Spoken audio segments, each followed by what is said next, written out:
Next जिस topic की हम डिस्कस कर रहे हैं वो है टेक्स्ट रोटेशन। टेक्स्ट रोटेशन यानी टेक्स्ट को कैसे रोटेट किया जाए।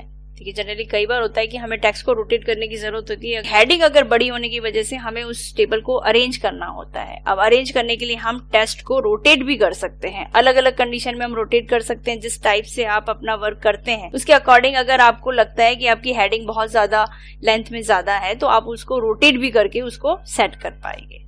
तो वो कैसे करें, जैसे यहाँ पे हमारे पास क्वांटिटी, अब क्वांटिटी की जो रेंज है वो देखिए सब में एक एक क्वांटिटी लिखी हुई है, यानी एक एक नंबर है।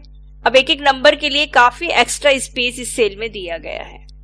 अगर हम इसको यहाँ से कम भी करते हैं तो कम कितना करेंगे, अगर हम कम करेंगे उस वैल्यू के अकॉर्डिंग तो आपका टेक्स्ट जो है वो छिप जाएगा। हम रैप टेक्स्ट को भी यूज नहीं कर सकते, कारण ये है कि ये एक ही टेक्स्ट है। तो रैप टेक्स्ट को भी आधा आधा टुकड़ों में बांट के हम उस टेक्स्ट को नहीं लिख सकते। तो यहाँ पे इस तरह से हम टेक्स्ट को रोटेट भी कर सकते हैं। रोटेट करने के लिए हमें होम टैब के अंदर ये आपको ऑप्शन दे रखा है ओरिएंटेशन। इस ओरिएंटेशन को हम यूज करके अपने टेक्स्ट को अलग अलग तरीके से रोटेट कर सकते हैं। जैसे यहाँ पे पहला ऑप्शन दे रखा है एंगल काउंटर क्लॉकवाइज। जैसे ही हम इस पे क्लिक करेंगे कैसे दिखेगा, ये कुछ इस तरह से दिखेगा। इसकी साइज थोड़ी हम इंक्रीज करके देखते हैं, ये देखिए इस तरह से, ये कुछ इस तरह से दिखेगा काउंटर क्लॉकवाइज। और अगर हम चाहते हैं कि इसको एंगल क्लॉकवाइज करें तो ये देखिए क्लॉकवाइज हो जाएगा कुछ इस तरह से।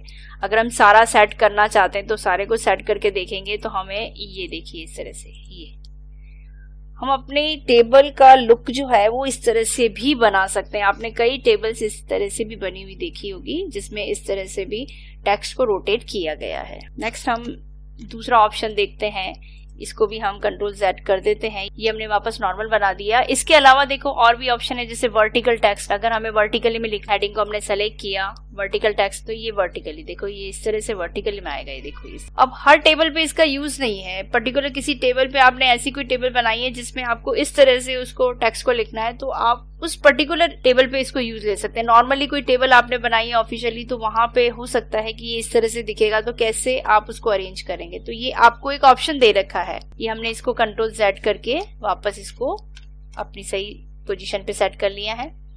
उसके अलावा रोटेट टेक्स्ट अप, अगर हमें रोटेट करना है ये इस तरह से दिखेगा। देखिए ऊपर की तरफ, यहां से ये वर्ड शुरू हो रहा है नीचे से ऊपर की तरफ, तो इस तरह से चलेगा। और अगर हम चाहते हैं कि रोटेट टेक्स्ट डाउन यानी डाउन में, यानी ऊपर की तरफ से शुरू हो और नीचे की तरफ खत्म हो, अगर सभी को एक साथ चाहते हैं तो सभी को एक साथ सेलेक्ट करके भी ये कर सकते हैं, ताकि क्या होगा कि सभी में एक साथ आपको वो चीज दिखाई देगी। ये कुछ इस तरह से हम रोटेशन अपने टेक्स्ट का कर सकते हैं। ये देखिए, तो अब आप क्वांटिटी, जैसे क्वांटिटी वाली रेंज की हमने बात की, तो क्वांटिटी की हमने देखी कितना कम स्पेस उसने कवर किया है, क्योंकि हमने ये जो हेडिंग थी, जो हेडिंग हमारी बड़ी थी, क्योंकि वो अभी हमारी हॉरिजेंटल में थी, अब हमने इसको कर दी वर्टिकल में, और वर्टिकल में हमने इस तरह से करके उसको सेट करी। तो ये कुछ ऑप्शंस हम अपनी टेबल में ले सकते हैं जिससे हमारा डेटा सही ढंग से अरेंज हो सकता है।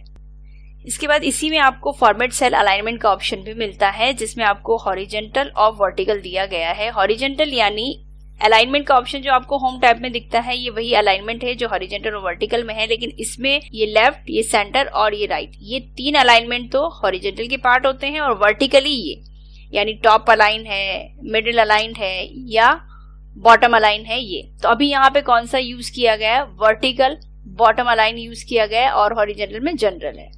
अगर हम इसको चेंज करना चाहते हैं, हम ये चाहते हैं कि ये हो जाए सेंटर में और इसका हमें टॉप अलाइनमेंट लेना है, तो देखिए कैसा दिखेगा।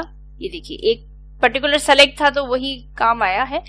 हम इसको सबको सेलेक्ट करके अगर ये अलाइन सेट करते हैं तो सभी पे वो वर्क करेगा। हमने इसमें लिया था सेंटर और इसमें ले लिया हमने टॉप, तो ये कुछ इस तरह से दिखेगा। देखिए, यानी जो हमने अलाइनमेंट यहाँ से ले रखा है उस अलाइनमेंट के साथ में हम कुछ फॉर्मेट सेल अलाइनमेंट भी कर लेते हैं, तो उससे ये चीज इस तरह से दिखाई देगी। तो हम इसका रो का साइज थोड़ा सा कम करके उसको और एडजस्ट कर सकते हैं। इसके अलावा फॉर्मेट सेल अलाइनमेंट में टेक्स्ट का डायरेक्शन भी है। जैसे हमें टेक्स्ट का डायरेक्शन थोड़ा सा चेंज करना है, तो देखिए यहाँ पे टेक्स्ट का डायरेक्शन है, हम इसको अगर ऊपर की तरफ देखिए इस तरह से कर रहे हैं तो ये टेक्स्ट का डायरेक्शन कितना चेंज होता है, ओके करके देखिए। देखिए ऐसे हम इसको सबको एक साथ सेलेक्ट करके देखते हैं, इस सभी पे एक साथ यूज आएगा। ये अभी टेक्स्ट का जो है -90 डिग्री है। आप डिग्रीज यहाँ से भी बढ़ा सकते हैं या फिर यहाँ से भी आप इसको कर सकते हैं।